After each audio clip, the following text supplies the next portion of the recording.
Advantages and disadvantages of hemodialysis. Hello, my name is Ellen. I am a retired renal nurse. When you reach stage 5 end-stage renal failure, there's no further to go. Your kidneys have failed, and you need treatment to stay alive. This is called renal replacement therapy. There are two main types: hemodialysis and peritoneal dialysis. There is also having a transplant and palliative care, which is no treatment at all. This video will deal with in-center or home hemodialysis and the advantages and disadvantages of both forms of treatment. There is also another video on the advantages and disadvantages of peritoneal dialysis. How does hemodialysis work? It involves a machine that will remove the waste in your blood and the excess fluid.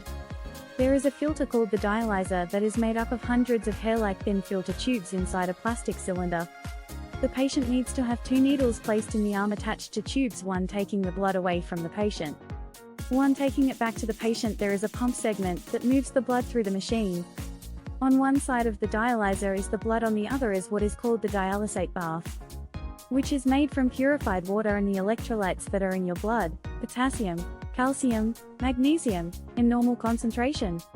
The blood going through the dialyzer, it is a higher concentration than the dialysate bath, and through osmosis and diffusion, the waste in your blood goes into the dialysate bath and is flushed away.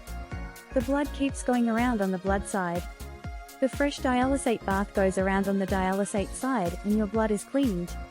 The machine will also take out the excess fluid from the blood by using something called ultrafiltration. There is a limit to how much fluid the machine can take off in a session, and this is why you will be on a fluid restriction. The first dialysis treatments are done in hospital until you are stabilized. After that, there are a couple of ways you can do hemodialysis. In center hemodialysis, you have professionals doing your treatment, and it is all done for you. There are a lot of people that the other forms of dialysis don't suit for several reasons, and in-center dialysis is best for them. The time you can have treatment is limited, either 4 or 5 hours.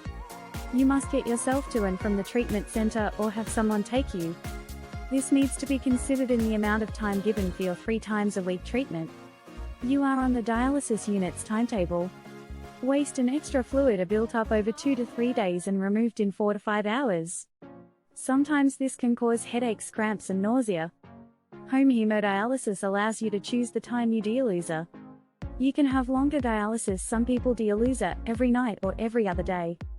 This gives you a more gradual dialysis and much better blood results.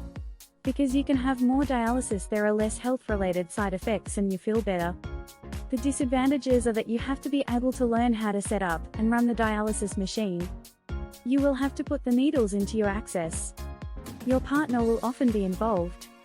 The machine and your illness are in your home. Some people don't want to know or think about it. It can be scary, worrying how you would cope if something went wrong while you are on the machine and having that responsibility. However, it is, in my experience, it is the best form of hemodialysis. To see more videos and learn more, go to our channel Ellen and Michael Moriarty, 2 RNs. We hope this helps you. Ellen and Michael Moriarty, 2 RNs.